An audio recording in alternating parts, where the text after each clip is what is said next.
I don't know how I went through the GameCube era without this game, because now that I own it, TimeSplitters Future Perfect for the GameCube may in fact be my favorite first-person shooter ever. If TimeSplitters 2 is like the GoldenEye of 6th gen consoles, Future Perfect is like Perfect Dark, as it's a game that continues aspects that fans loved in the previous game while making certain improvements for the next game to be better. The story follows Sergeant Cortez after the events of TimeSplitters 2. Cortez flies back to home base with all 9 of the time crystals. After returning to the base, Cortez is sent back in time to destroy the time crystals in order to end the war with the Timesplitters before it begins. Alright, find the crystals and destroy the lot. How hard could it be? I will do the people's work.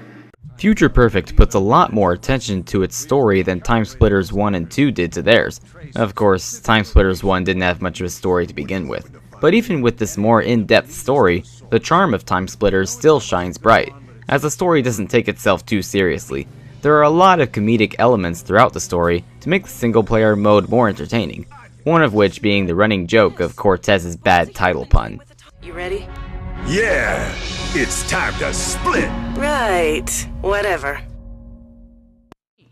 Then, of course, there are the drunk henchmen in almost every level. Without me, no guarding. All rubbish guarding. God of guards and girls. Girls love me. So hairy chest, such a big medallion. Of my dreams, I was gonna be in a band. Gonna be famous, rich. I wonder where it all went wrong for him. Future Perfect's graphics make better use of the GameCube's graphical power. There are overall better textures, environments, and character models. The art style from TimeSplitters 2 is still here, but it's made to be slightly more realistic this time. It's a good combination that helps the characters be more expressive without looking too weird. And this game still has animated character deaths, but they're closer to modern character deaths. Don't worry though, shooting at these enemies is still plenty amusing.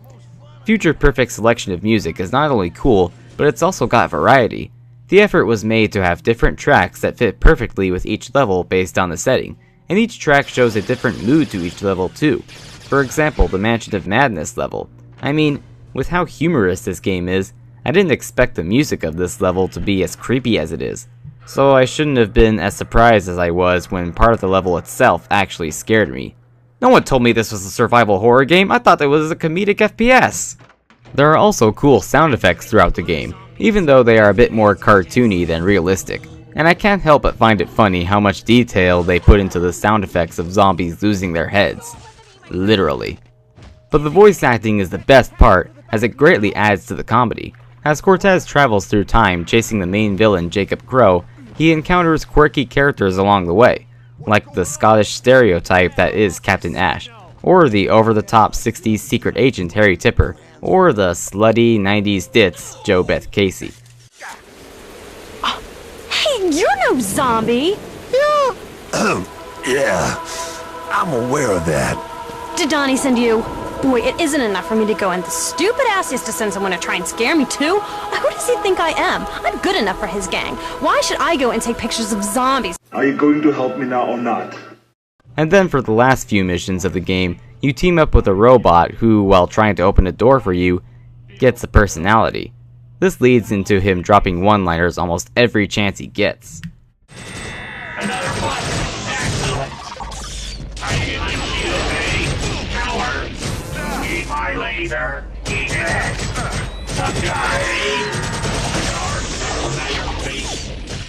The comedy in this game's presentation helps the gameplay to be more fun than it already is. The story mode isn't some serious military shooter, it's just light-hearted shooting action. You play as Sergeant Cortez as he travels through different times chasing Crow. These levels in different times let you fight a variety of enemies. Zombies, ghosts, Bond-esque terrorists, robots, splitters, some kind of Nazi look and sound alikes. Maybe they're just henchmen with German accents? You'll also fight security guards in a level that had to have been inspired by Perfect Dark, similar to how the first mission in TimeSplitters 2 was an obvious GoldenEye tribute. These levels give you a non-player character as a co-op partner. That character simply gets controlled by player 2 in co-op mode. But in single player, It's entertaining to fight alongside characters like Harry Tipper and Joanna Dark. I mean, Amy Chen. Yeah, that's her name.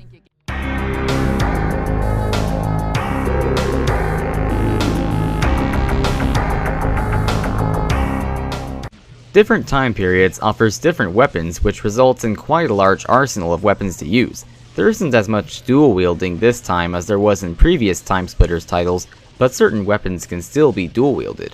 And there's enough dual wielding to keep that part of the TimeSplitters charm alive. Some levels even have you drive vehicles for a short time as a new feature to TimeSplitters. When playing on co-op, the vehicles offer some good fun in one player driving and running people over, while another player shoots everybody. To mix up the action, there are some puzzles here and there along with the normal shooting action puzzles, and they don't feel like pointless add-ons as they are surprisingly challenging, probably because time is against you on these puzzles. Fortunately, you have a trustworthy ally to help you out from time to time. Yourself. Hey, up here. What? But you're me. I knew you'd say that. Here. A key.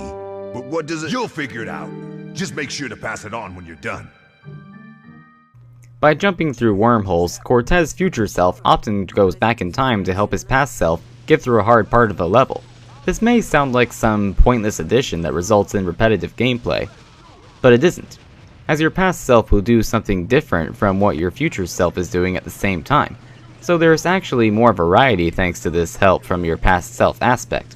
Even though the levels are mostly linear, the variety in levels, enemies, weapons, and to a certain extent, mission types, keeps the game from feeling boring. That's always been a strength of TimeSplitters games, but it seems even more true with Future Perfect, not to mention the bigger boss fights with a tank, giant creature, and a crow robot, among others, replacing the TimeSplitters norm of enemies who look and fight like everyone else, just with more health. That's all well and good, but what about the controls? Well, thankfully, the controls in Future Perfect are much better. These feel like more modern FPS controls. The aiming isn't weird, and you can melee with your gun in hand and still do empty-handed melee attacks, or use a baseball bat. Seriously supernatural. Home run! Like TimeSplitters 2, Future Perfect has single-player challenge modes, some new, and others more similar to TS2 challenges. They work well within the first-person shooter mechanics, more specifically the Future Perfect mechanics, as some challenges have you use that cool device on Cortez's arm to do stuff like this. Well, that's one way to kill a zombie. As you can probably guess from looking at these challenges, like the Arcade League challenges, which are also back, they are quirky, fun, and difficult. Some of them took me countless tries to win, but you gotta win some of these to unlock new things for multiplayer, which is full of that fast-paced TimeSplitters multiplayer fun. In fact, I think this is some of the best FPS multiplayer ever.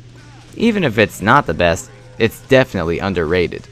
One thing it has going for it is more quirky characters to play as, or include as up to 10 AI bots, each of them with their own dialogue when you select them.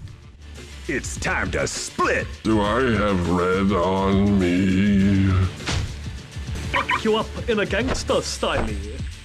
I am the governor. Pick me, I'm quite handy. I'm walking on air. Bite my crunchy brown ass. Kazar! I'll crush you barnacles. Kiss me beard. Tonight, you'll sleep with the fishes. I can actually do that dance in real life. No, seriously, if y'all want proof, I'll have one of my friends record me doing that dance at one of my house parties. It draws a crowd.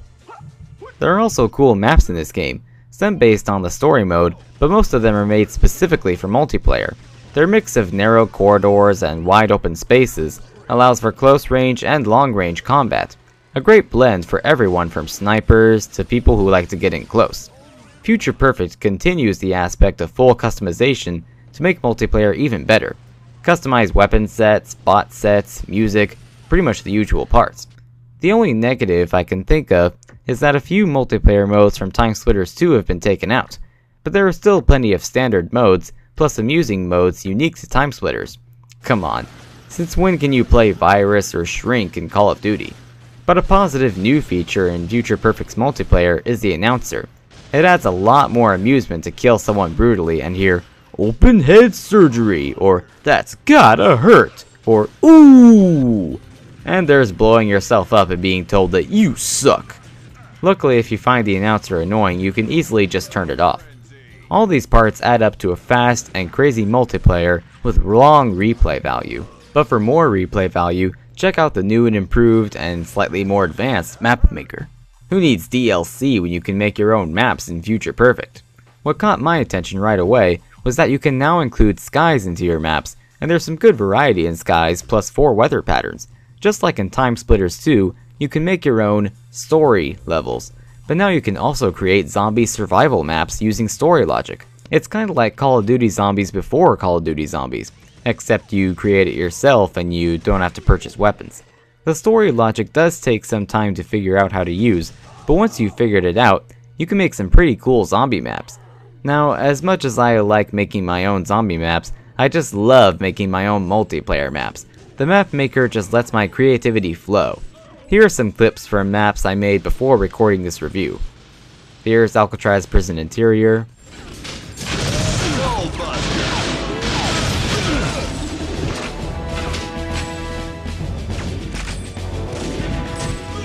Laboratory.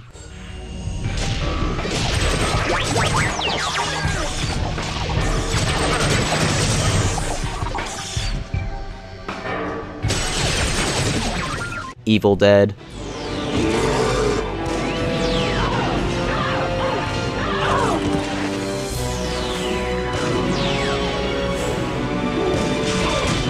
Open head surgery. My version of Nuketown. Killing spree.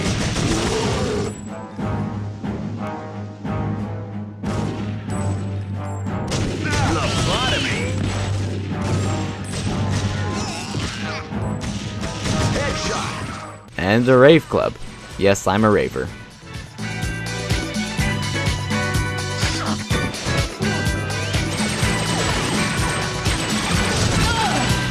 Oh, you must be very proud of yourself.